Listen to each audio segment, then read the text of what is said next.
Walk me down to the basement where you can like look at the foundation crumble.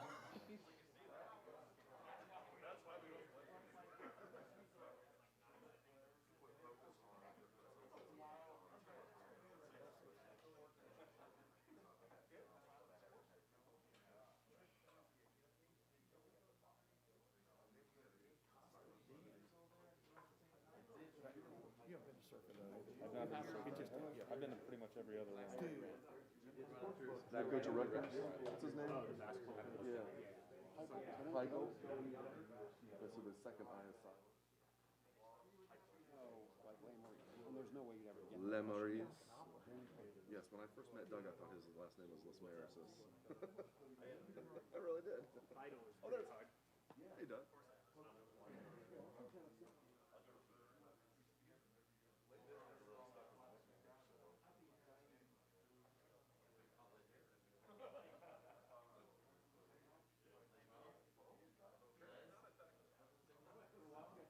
I heard it on the radio, but she hadn't. That doesn't seem to fit. Maybe he doesn't have the. He has the. I think he has the feet. I don't think he has the leg.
Folks, thank you for showing up today on short notice. Really appreciate it. Like I said in the email yesterday, Gene hadn't been in front of you guys for quite some time. We've been on some Zooms, but it even been a while for those. So just figured he figured it was time. No, I didn't figure anything. Jerry told me this is what I was doing today, so here I am. It's good to see you guys. And yeah, he says, hey, you need to do this, so I'm doing it. But let me first and foremost thank Jerry. I think you guys all know how hard he's worked and continues to work. So thank you, Jerry.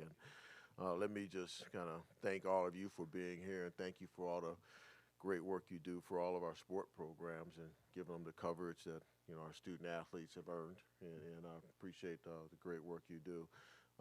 Jerry's right, and when he mentioned this to me, I just needed to spend some time with you and maybe answer any questions about all the stuff that's going on in our world, and our landscape's changing significantly. The collegiate model that we all are used to is different today, and it will be significantly different in the future for all the reasons you all are familiar with.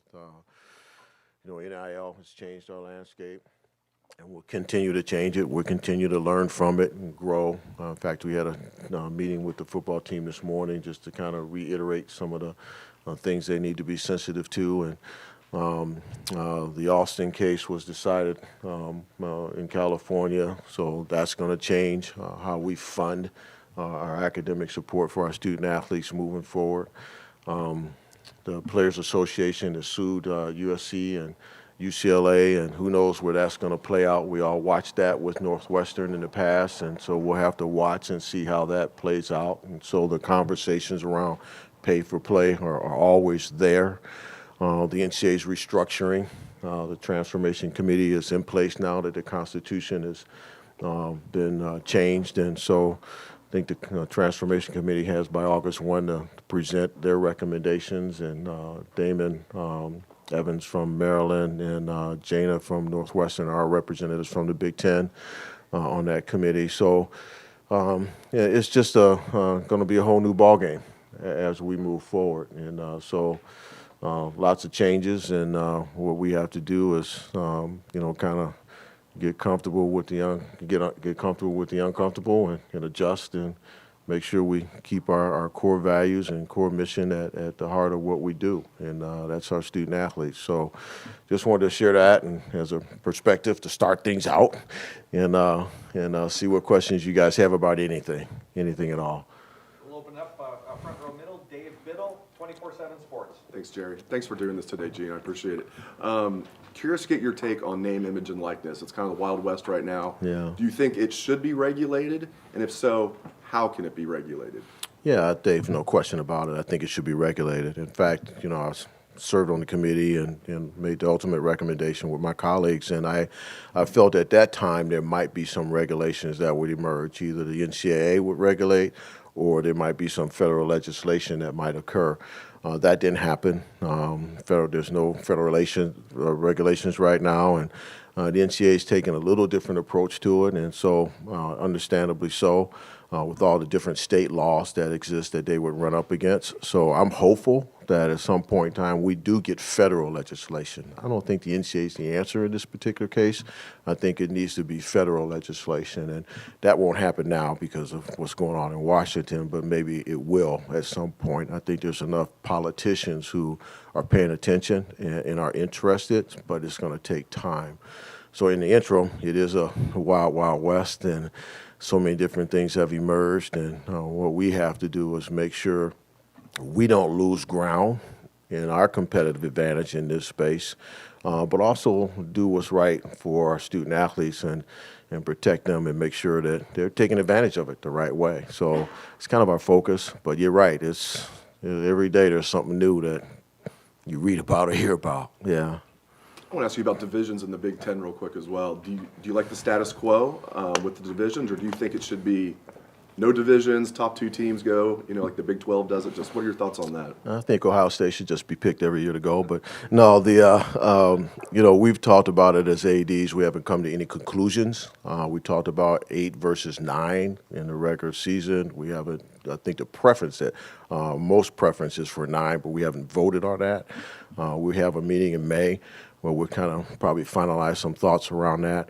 The same thing with divisions. We've talked about divisions. We're going to look at some models. Again, in May, our hope is to hopefully conclude our thoughts around that.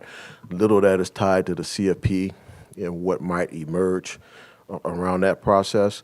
So I personally don't have a preference. I'm okay with losing the divisions. Although I'd like to go back to legends and leaders, but I'm just kidding. But I'm okay with losing divisions, but I'm interested in seeing the models first.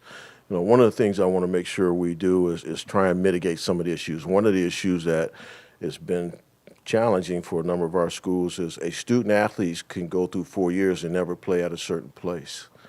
And so I want to see if there's a way to fix that. I don't know that. I'm not the schedulers know those things. And so we got to protect our rivalries. Obviously we got to do that. So in the new models where there's no divisions, what does that look like? And then with the CFP, what's the value of the championship game? I don't know that. We got to talk about that. Is that something that in the CFP calendar and structure, is that still as valuable as it's been? So all that discussion's ongoing, and I really don't have a strong preference yet. I want to listen to my colleagues. I want to learn, and I just want to protect our rivalries and, try and find a way to make sure kids have a chance to play everywhere. Over here to the right, Clay Hall, WSYX.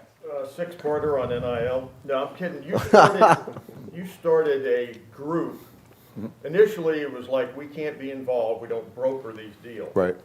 What does this group do now? And do you get a percentage of Oh, that? yeah, that's the Edge Group, Clay. Exactly. Yeah, the Edge Group is a result of our SWAT team, which has been our legal compliance and trademark and licensing group that every week looks at the deals that the student athletes upload into our portal. Remember, the state law requires our student athletes to share their deals before they enact them. So that's how Open Doors, our partner, helps us. So our athletes load it up in the portal.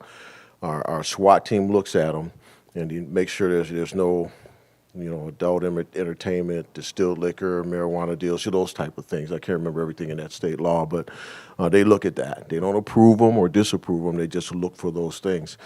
And then the student athlete activates.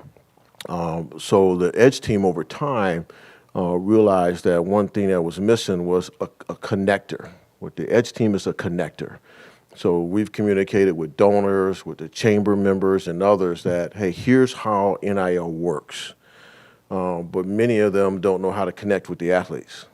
So now they can call an Edge team representative and say, this is the profile of what I'm looking for. They're all not going to get certain athletes, but this is the profile of what I'm looking for, as opposed to them going to OhioStateBuckeyes.com, pulling up a team name and reading all their backgrounds on an athlete. They can call the Edge team, and we can connect them with that athlete. But we don't do the deal.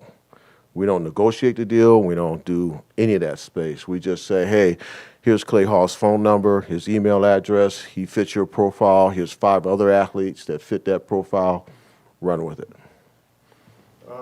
The other thing, while Harbaugh was going through this saga, and Ryan was mentioned, a month and a half ago for this, that, and the other, and Yeah, why the hell you guys do that stuff? so I've got enough gray hairs. yeah, you never know what's going to happen. But Ryan has sort of come out very strongly, and maybe he's trying to seize the moment that he's here for a while.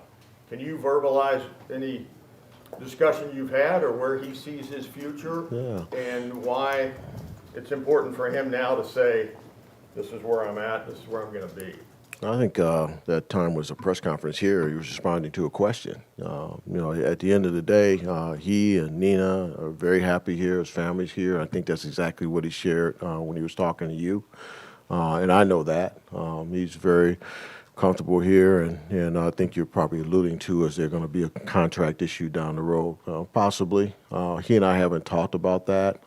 We've been 100% focused on his current staffing, and we just finished that with the football hires, and what most people don't realize is we have quite a few changes in our support staff structure. So we just literally last week finished Mark Pantoni's operation because we had some transitions there. So we've been focused on the team. There'll be a time that he and I sit down and talk about his contract, but we haven't done that at this point in time. Then I'll let you know when that's done. Sorry about that, Gene. Second row right, Austin Ward, Lettermen Row. To follow up with that, Gene, do you feel urgency, or has the market shifted because of what's happened at Michigan State or Penn State just within the league? I know that a lot of other coaches move, but has that altered your feelings? Because I know it wasn't that long ago that Ryan did get a new contract. Yeah, he goes out to 27, and I think, I'm not sure, he might be third in the league now. Maybe I haven't even looked at it, but we've always tried to make sure that our top of the pyramid coaches like him are paid consistent with expectations and consistent with performance. And so whenever we get to that, we'll look at it from that perspective, and then we benchmark and look at the other people in the league. We look at national. I haven't even started, and so we'll go down that process. But I don't feel an urgency, no. I feel like we need to do it the right way with he and his family, and with the university president and board of trustees, and we'll get to that. But historically, you guys have watched, I've always tried to make sure that we compensate, consistent with expectations and performance. But I don't feel a sense of urgency.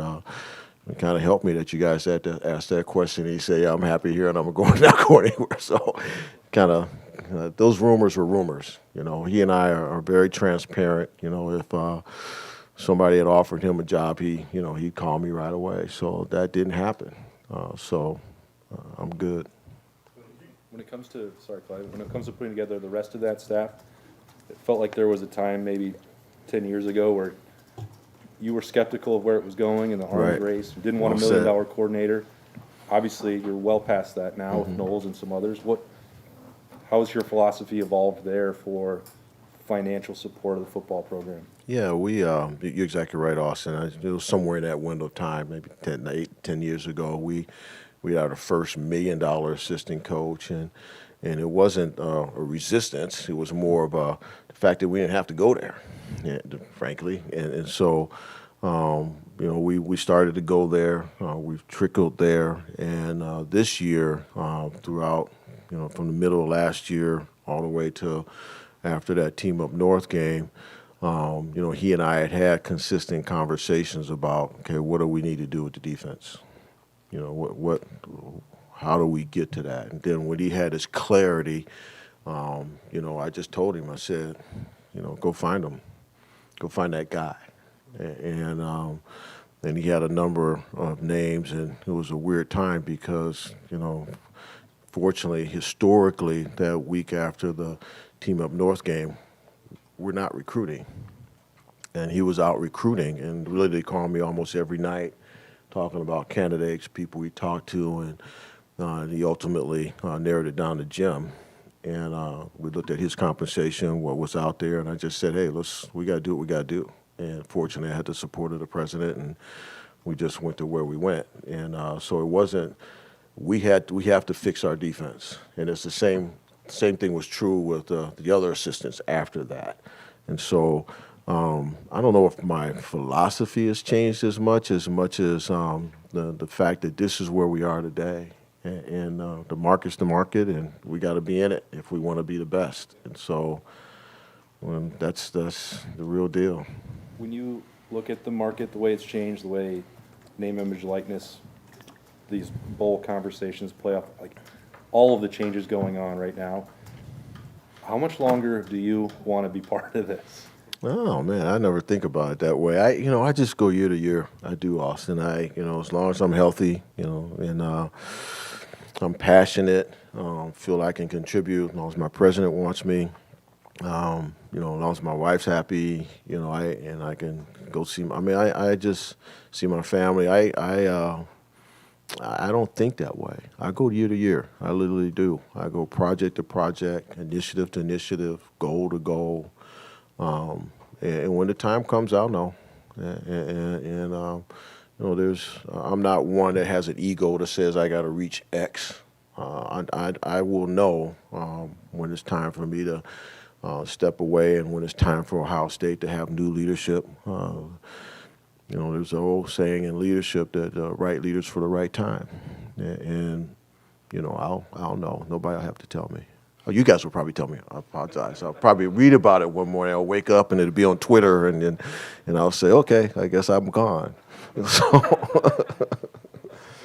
yeah. Third row left, Dan Hope, 11 Warriors. Hey, Gene, you talked a little about the 8 versus 9 games. Have you had many conversations with ACC and Pac-12 people about the alliance and potentially scheduling more games against teams from those conferences? Yeah, to answer the question, when we first started the alliance, everything was a little bit about scheduling, and that kind of shifted a little bit. So we did have the 8 versus 9 conversation more intensely at that time, with the thought that, okay, if we played 8, is there some ACC/Pac-12 schools that many of us might play? But we moved away from that pretty quickly because many of us, felt 9 was still right for us in our scheduling model. And we felt that conference contests, when you look at it across the board, conference contests were, from a TV partner point of view, were just as valuable. And so we decided to kind of walk away from that a little bit. That doesn't mean it might not come back up. But at that point in time, we walked away. And then the alliance, the value of the alliance was just bringing together schools that think alike. with broad-based thought process relative to sports sponsorship and educationally based schools. So we kind of looked that way more than anything. But yeah, we talked about that early on. It kind of stayed away from it since then. Not to say it might not come back. Obviously, the college football playoff, that's kind of been kicked the can down the road here with expansion. Kind of, what are your thoughts on where things stand right now in terms of playoff expansion and what might happen next fair? I think we're going to expand. I think we'll go to. I'll be surprised if we don't go to 12 at some point. I think there's things that just need to be solved and worked out, and some of them have been. For example, when it first came out about us potentially hosting, and I know our fans rally around that, and they like to host, Alabama up here, but that now we have the flexibility to move into domes. That was not a part of the deal. Now we can move into the Hoosier Dome or Ford Field or Minneapolis or whatever, as if we ended up hosting, and I think that that's important because who knows what the inclement weather could be like at that time of year in any of our places in the north. So we need that flexibility. There's the conversations that the ACC has. There's a lot of issues that the ACC has, and that Jim Phillips has talked about publicly, and I'm not so sure any of those issues or all of them will be resolved in time for it to happen, in 24. But I think some of them can be, and so I think we're going to get there. I don't know when, but I do believe we're going to get there. My understanding is that from a television point of view, other entities will have an opportunity to participate one way or the other through a bid process. So that's resolved one of my issues. So I think we're going to get there. I just think we just got to keep working through these little interests that each conference has, and some people will have to sacrifice and give up some of those interests. It's a negotiation. So I think we'll get there. I hope we get there because I think it's a cool thing. I really do. Far right, Tom Bosco, WSYX.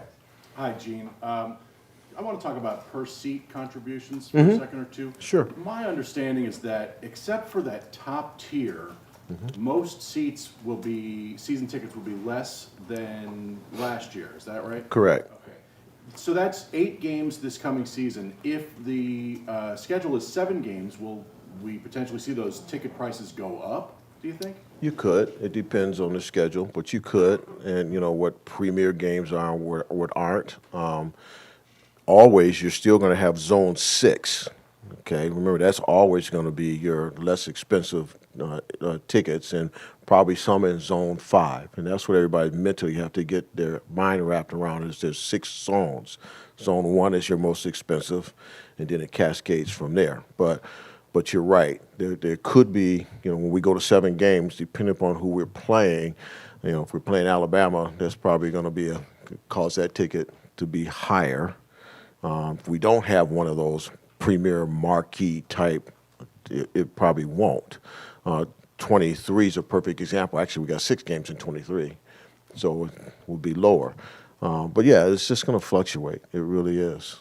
What's reaction been to that so far? How are ticket sales, especially for, say, the Notre Dame game? Yeah, we're ahead of schedule, and I don't have the numbers. I apologize. I didn't ask Brett, but I know that we're ahead of where we were historically. We're selling earlier than we've ever sold before. So it's moving well. Obviously, there are some people with the Buckeye Club modernization strategy. They're upset because they historically may have donated to a particular college, and now if they want those points and those seats, they have to donate to the Buckeye Club. And so our team has did a masterful job of working through that with people. So we had some people were upset, but super majority get it. They got it. And at some point, we had to move to this. This was the next step for us. We had to move there, and so things are moving well. We're in a good spot right now. I haven't looked at the Notre Dame game. My assumption is it's probably stupid, but and I'm sure that as we move, closer to the third-party market, it's going to be ridiculous. So always remember, if you really want to look at what the reality is on ticket prices, just look at any of those sites, and that'll tell you. because many of the people who, obviously, the people who bought those tickets are selling them on that site. So, And a real quick follow on that. The contribution goes to scholarships, but that scholarship money has already been allocated in the budget. So, I mean, is it safe to say that you just kind of move the money around and that the contribution money is going toward other things? What is it going I toward? wish you were my accountant. Then you and I would like be on the same page. Just move it around. But no, that's so historically, we've generated about $13 million in our annual giving program towards our scholarship cost of $30 million. Okay, we hope that this will allow us in this next fiscal year to generate close to $18 million. Okay, and then over time it will increase. And that's consistent with what other schools in the country have been doing. Team Up North and everybody else, when you do benchmarks and comparisons, it's the annual giving contributions to the athletic department. And so it's not just moving money around. It's those dollars go specifically to offset the cost of the grant and aid. And we hope it goes from this fiscal year 13 to 18, and then eventually, hopefully, we can level it out at some point. And an important note, Tom, current season ticket holders have until March 1st to get their renewals in. So that's an important message. Fourth row left, Jacob Bench, the Lantern. Yeah, Jen, you were talking a minute ago about CFP expansion and the possibility of Ohio State hosting a game. What kind of impact would you foresee Ohio State and the SHU hosting a CFP game just around campus, ticket sales, whatnot? What kind of impact would hosting a CFP game mean to you in Ohio State? Yeah, obviously I'm still going to continue to look at the calendar and how that works, but right now, based upon what I understand, the calendar to be, I would probably recommend that we go to Indianapolis and play in the Hoosier Dome. I want a clean environment. I don't want a hard surface for the players. I know the fans loved it, to have it in the shoe and, maybe it's snowing and we're playing whoever. But that surface is a whole new ball game. And I would prefer to have the indoor elements and have a clean field for, if it was this year, I would want CJ to have good weather. It's just that simple. And so the excitement, in my view, would be the same. We've been blessed to have experiences in the Hoosier Dome, playing in the Big Ten Championship, and I think our fans understand that environment. They love the hotels, they love the restaurants, and all that. So while it's difficult to take it away from the SHU, I still think that's the right thing to do for the players in the game. So yeah, we'll just have to pray that we're in that situation, or pray that we get a bye and that's not a part of it. You mentioned the surface and the playing surface and whatnot. A few weeks ago, you came out with a new turf design for Ohio Stadium. I'm curious just how involved you were with that. What's your excitement level with the new design for next season and just whatnot? Yeah, I had some involvement. I lost. I voted for the Paisley Field, so I always defer to my teammates, and so I was just one vote. But we had we went through a process and we took some elements of what fans gave us. The Buckeye leaves on the field and the scarlet and gray stripes in the end zone and the outline of the gray and so we took a few elements. We didn't go crazy, but it was fun. It was exciting to see all the different ideas, and so I just really listened to my creative and finally agreed with their recommendation that this was the way to go, and so we got to respect our traditions, and so we kind of stayed true to that a little bit. Probably last another 5-6 years if we're lucky. We may do some different things in the summertime to cover the end zones to mitigate the fading of the scarlet. I think the field will be in good shape. Go far left, Justin Holbrook, WCMH. I know it's probably been a lot of stress and moving parts with NIL, but Travion had a quote yesterday. It said, "Change his life forever, helps his mom out, his brother's out." How often do you hear that from athletes, even non-football basketball? And what is that like to hear that as you're going through all these growing pains in this time? Yeah, it's not stressful. I mean, I've embraced, NIL a long time ago. I think that's probably why I was asked to be co-chair of that committee. I've always been one to drive towards how do we provide more economic opportunities for our young people and cost of attendance. I was an idiot for years on changing our scholarship model. So it's really never been stress for me on NIL. It's been about learning. It's been about making sure we educate our student athletes the right way. So right now they pay their taxes, you know, and all those type of things. And that's been really cool. And Travion's story is just phenomenal. It's just phenomenal. So yeah, it makes me feel good. You know, we had, some of you may have paid attention, we had 3 of our athletes go to the Board of Trustees meeting last week and publicly talked about their experience. And I had Sarah in volleyball and Mitchell in lacrosse. And, you know, Mitchell's a beast. If you haven't followed him, you know, our lacrosse player, Mitchell Pelkey, I mean, he's a creative beast. And you know, I was talking to Jimmy Soto's last night on freaking TikTok. You ever see Jimmy Soto dance on TikTok? I mean, come on. So, you know, so those to your point, you know, Travion and CJ and all those guys, they're top of the pyramid. But, you know, when I talk to the other Olympic sport athletes who are able to engage this, it's just so warming. Because we got to remember, they're on partial scholarships. They're not on full ride scholarships. And they are able to defray some of the costs that they incur. And Mitchell's story was a perfect one. You know, he said publicly he's going to make about $200,000. He's getting paid by YouTube monthly. And he's on 30% scholarship. So he won't leave with that. And that's the stuff that moves me. Sure, you know, Travion's story moves me as well because he can help his family. But, you know, our Olympic sport athletes, Sarah was a walk-on, and she's killing it through clinics. So I hear so many of them. It's warming. It really is. It's not stressful, just challenging, just to constantly stay ahead of it. And then the Wild Wild West part is, you know, can't keep track of that. It's just crazy. Great question. Second row left, Bill Landis, The Athletic. Gene, I guess maybe following up on that, was there anything eye-opening about the influence that NIL had with this most recent football recruiting class and, you know, these collectives popping up and just, I guess, maybe how that entire space is changing now because there's this new element that I guess could, in theory, be used to entice kids to go to certain programs? Yeah, that's the part where we need that federal legislation that we were talking about earlier. We got to get a hold on the inducement part. You know, that's the difference between us and the NFL, the NBA, all the others. We recruit. We don't draft. And so how do we find a way to eliminate that part of it? And so we need help in that space. Otherwise, it's just going to keep going crazy, and the whole model will be affected big time. Because if we have to shift all of our focus to supporting collectives, then, you know, it's just going to be a whole new financial model.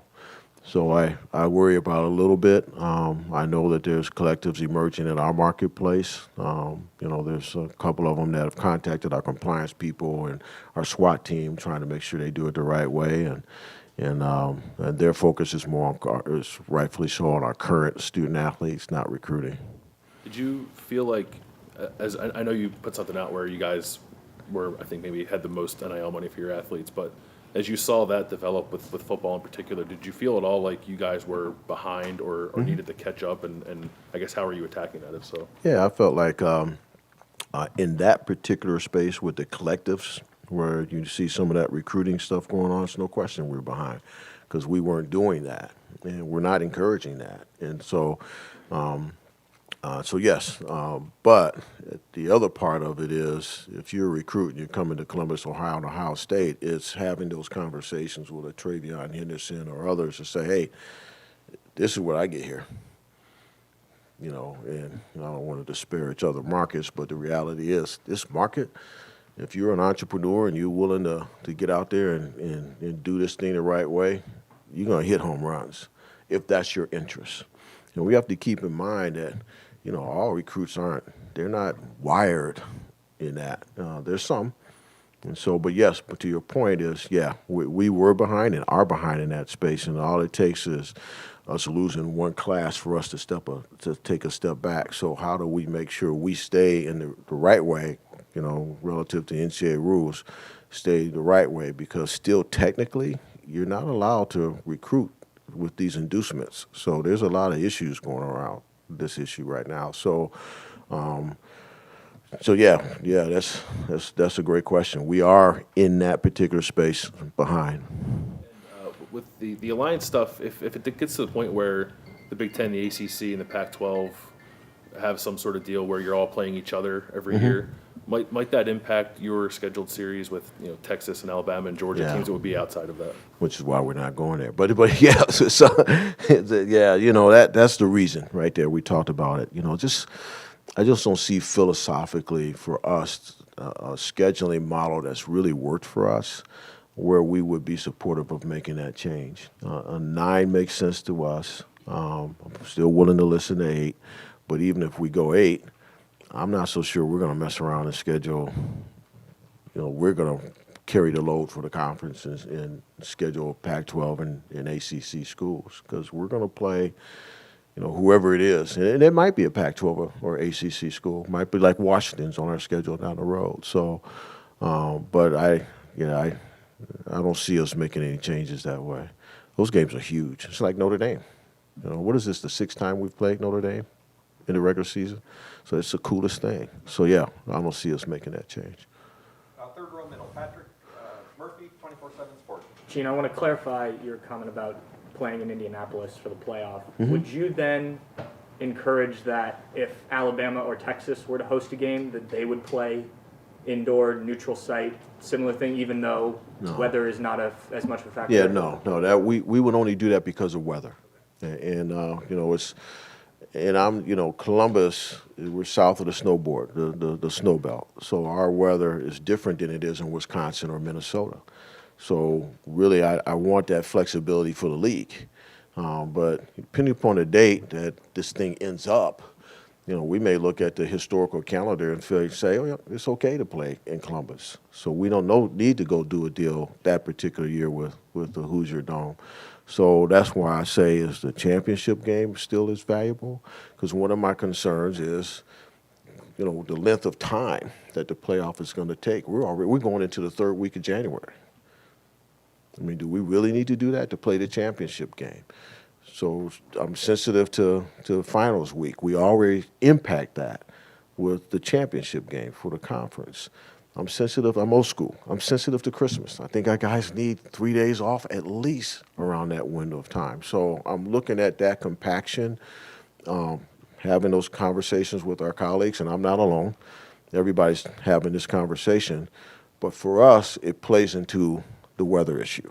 The deeper you go in December, more, as you know, more challenging it is here. So I just want it for the North. I certainly wouldn't want to, go to Scottsdale and play in Glendale when you can play outdoors as they're at Arizona State. But you're saying the North is moving is just an option. It's not. Yeah, just an option.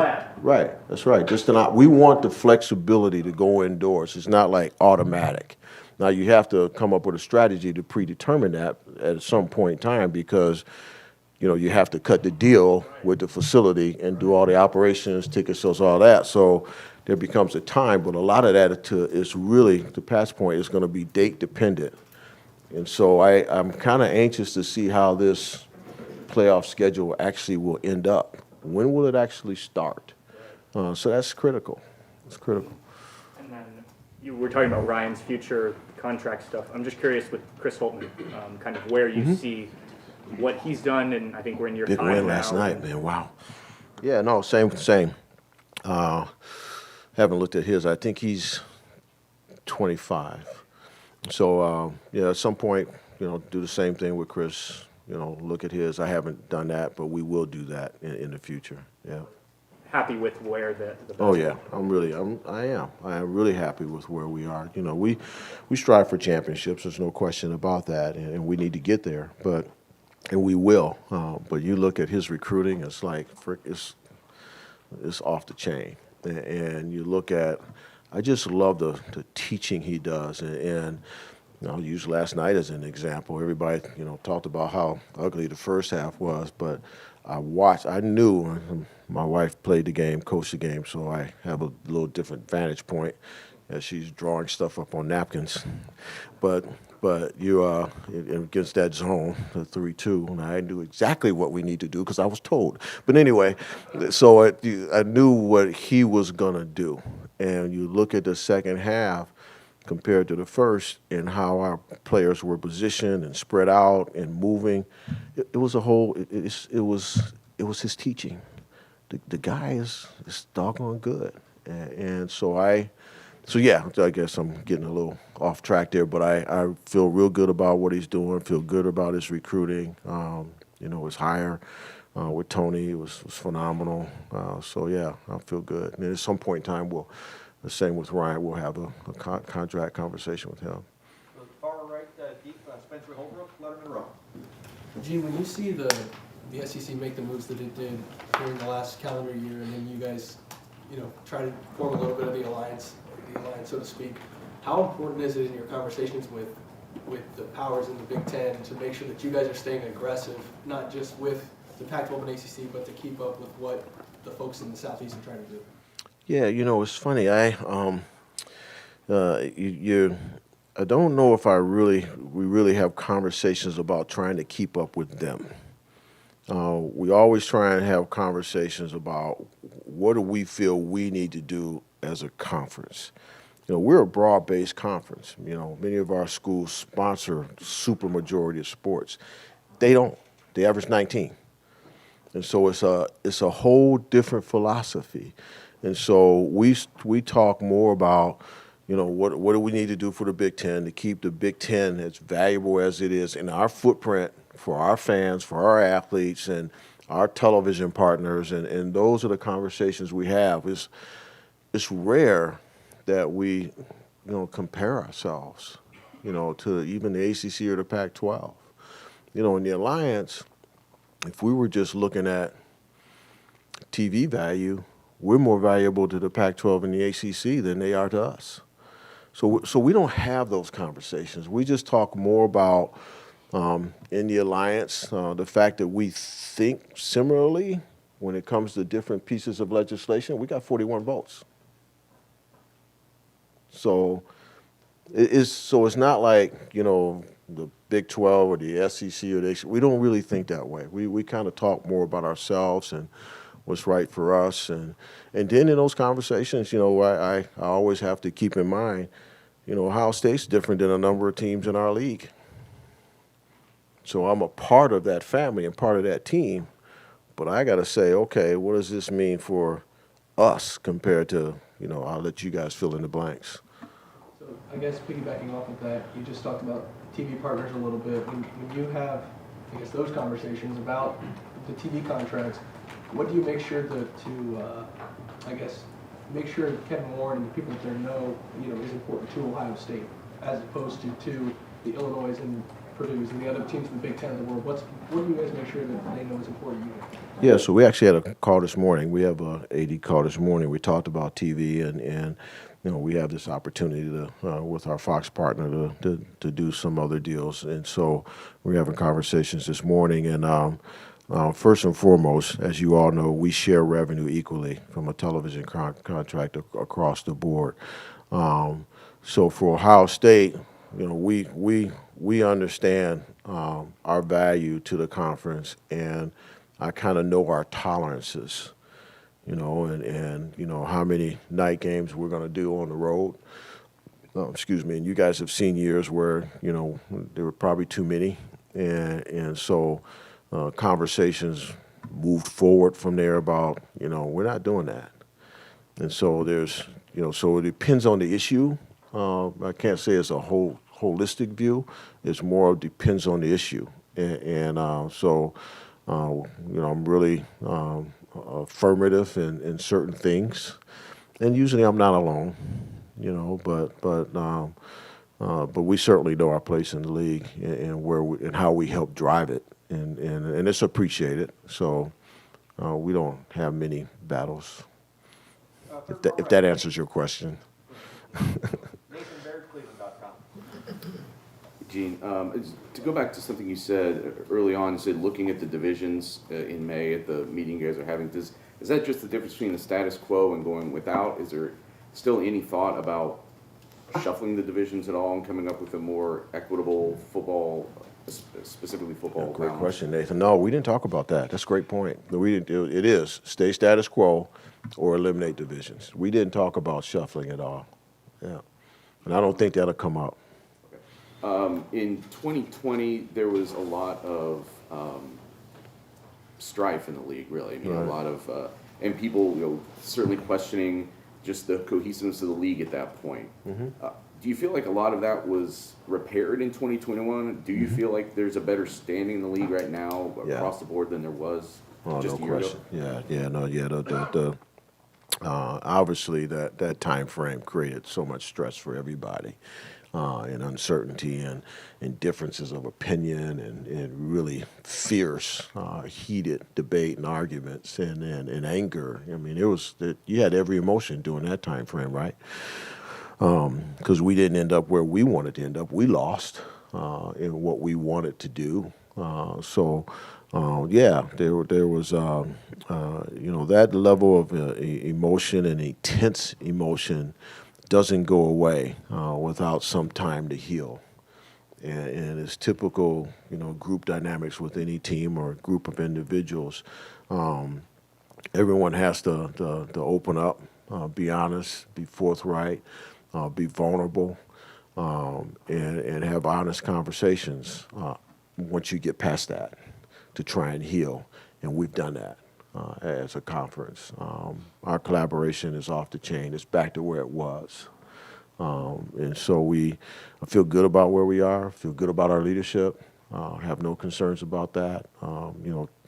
Kevin conducts conference calls every Wednesday with the athletic directors. We have an agenda. We talk about it. He gets our opinion, and if we vote on something, that's his marching orders. So we're back to where we were, and that's comforting. But you're right. During that time frame, it was some street fighting going on. Thank God we weren't in person. Ward would probably won. I was curious, as you said, it had been a while since the 2021 football and Ohio State football season ended the way it did. Just what did you see within this building, within the team, the reaction to the Michigan loss, and what I guess that could mean going forward? Yeah, great question, Nate. It was hard. I mean, it was hard, not just in this building, but from the time that we got on the bus and came home, and that's not something that we ever want to experience again, and it's not something that we really think should ever happen again. And so our expectation is to every year win that game, and we have done that historically. So how do we respond? What I try and do as your athletic director is, step back and look at the big picture, and I did that with the whole season. As I considered that game, we were young. We grew as the season went on. I really felt we grew. We were young in a lot of positions, and I turned the page immediately to, okay, what do I need to do to help Ryan Day do what he needed to do to fix it? Because in this building, that was his mindset was, okay, I gotta fix our defense, for example. I gotta help create more leadership among the players. And so he's done that. So how do I help him? So the mood in the building was felt more for me through him and what he was trying to do. I really love the reaction and how we responded in the Rose Bowl. I think that was a direct result of him trying to get more leadership from the players. Great teams have talent, they have great coaches, but at the end of the day, players at some point in time got to take control. They got to take control of the locker room, they got to take control of the game, and if you want to be a champion. There was just so many puppies last year, if you really think about it. One of the youngest teams in our history. But anyway, that's longer than you probably wanted, but at the end of the day, it was not a great place to be. So I enjoyed mat drills this morning. So it was kind of cool. Got time for just a few more. Far left, Patrick Mayhorn, Buckeye Sports Bulletin. Gene, you talk a little bit about the education side of NIL, trying to make sure that players know what they're doing. Has there been any thoughts about formalizing that as a class or even a players can kind of focus on, or are you more interested in bringing in consultants to talk about that as they have so far? Yeah, that's a great question. No, we haven't talked about it being a formal class. Not sure you could justify, credit hour production, in order to and having a faculty member actually be in that space. We do have a relationship with our innovation and entrepreneurial program with the Fisher College of Business, so they help us.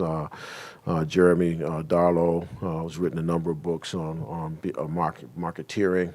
He's a part of our education process, so I think we will stay with that model because we'll constantly figure out and bring in new people. Learfield, for example, is developing some stuff, and so we'll end up using what they have on their platform. So don't see us moving to a class. I see us just constantly using our third-party partners, our experiences, keep educating them, and them educating each other. This morning with the football team, it was really beautiful that many of the athletes were kind of educating each other on topics that I was bringing up. And so a lot of this stuff happens in the locker room, and our men's basketball team that ended up doing their, I forgot what they call it, doing their gear thing, something initiative, what is it called? Something addition. But they got a deal with a gear company where they're all doing it and they're all sharing the money together. That happened in the locker room. That wasn't us saying, here, this is what you should go do. That's how this stuff happens. So I don't see us doing a class. I just think we got to continue to encourage them to use their experiences and their intellectual property, and they'll come up with ideas. These kids are creative as all get out. Unbelievable what they come up with. Have you seen any shift at all from maybe more athletes taking marketing classes, more athletes showing an interest in that on their own? I know a lot of No, I haven't. Good question, but I haven't seen that at all. No, I haven't. Good question. We'll go a couple more. Front row middle, Bill Rabinowitz, Columbus Dispatch. Hey, Gene, you're obviously limited to 10 assistant coaches, getting out scholarships, but the support staff is pretty much up to you guys. Yeah, you know what SEC schools are doing. You know how big those staffs have become. What's your appetite for expanding your staff to that kind of level?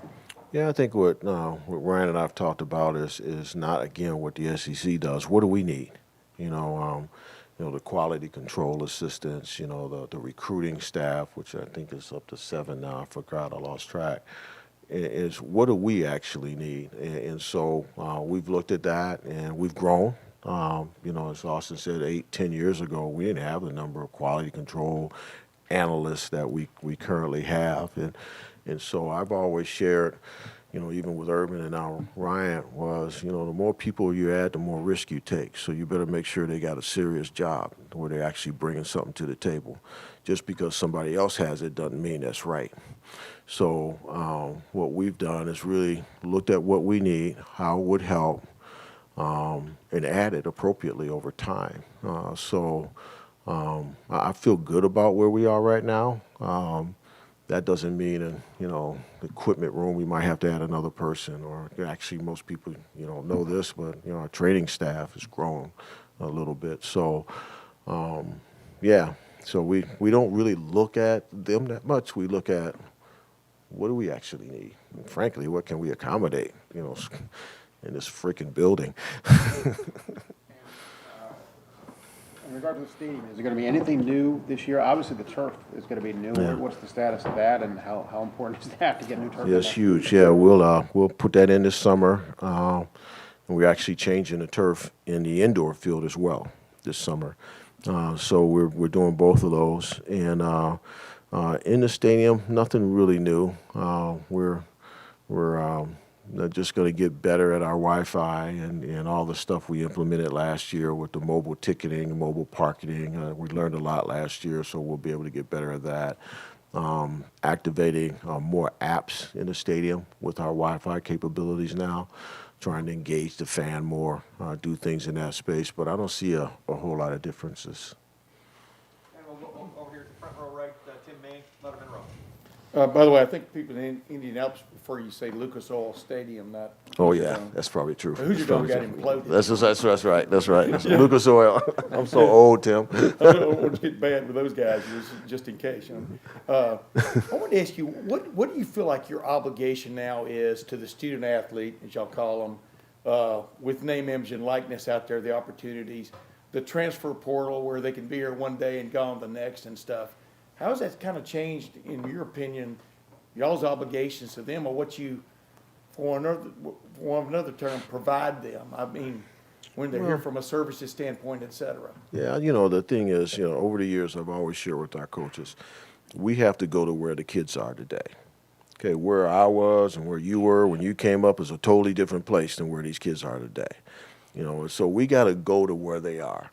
The mental health issues are significant in our space.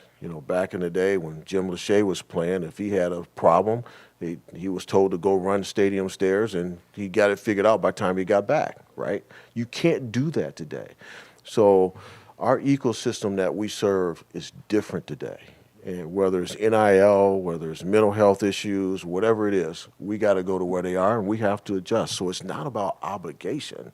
It's about making sure that we pay attention to who we serve and putting them in place so that they can be successful and giving them the support that they need.